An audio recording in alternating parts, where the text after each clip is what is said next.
All right, now I want to talk about Boris and the water cannon, which sounds like a really bad pop group, doesn't it? Boris and the water cannon. But it's not a very pop group. It's in quite a serious development, but not in the way you might think it is. Why is Boris getting in the water cannon, or why does he want to get in the water cannon?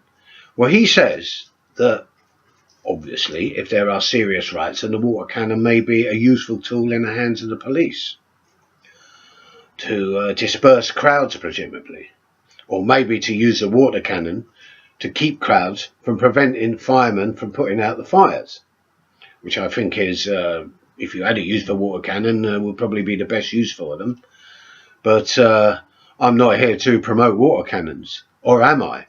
Because I've got something quite unusual to say about water cannons from an anarchist point of view.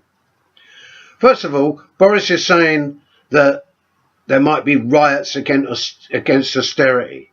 If only there was riots against austerity. The only protest you get against austerity is a load of pathetic marches from point A to point B, sometimes numbering tens of thousands, if not hundreds of thousands of people, but they're not mentioned in the press.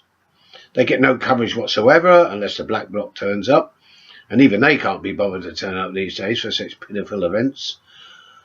So where are these riots against austerity coming from? Or does he know something that we don't? The top police don't want it either. The top police probably don't want it for the very same reason that I do want it.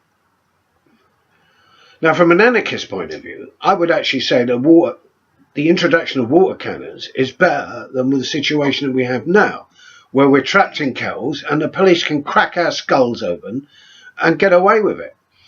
I've seen a protest at the City of London, just streetfuls of people, literally sitting in the gutter with blood rushing down from head wounds. And remember, when that happened, Mr. Tomlinson got killed by the police.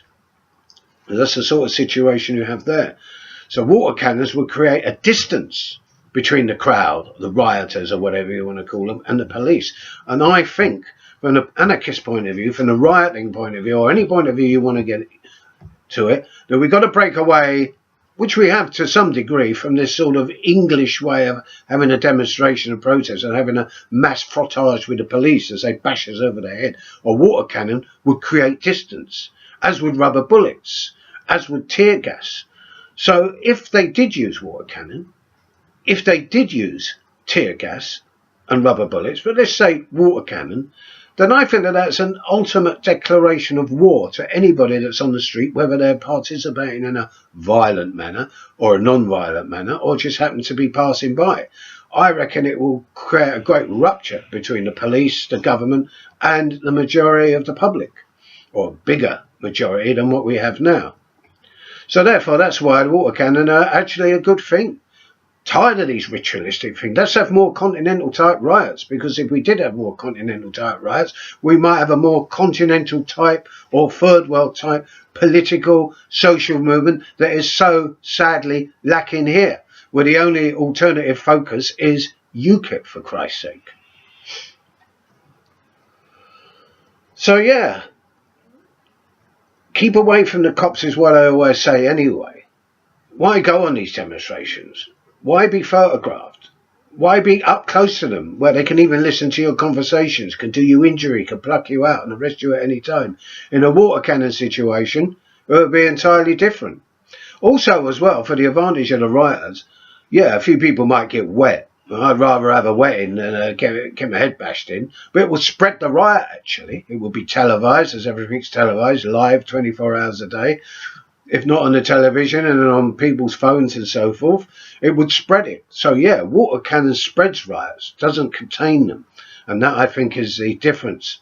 And that is why I would say my message to Boris, my message to the police about water cannons and any other methods of repression that they have, isn't a liberal, no, please stop it, we can't have it, civil liberties, eroding our rights and so forth. I just say, great, bring it on.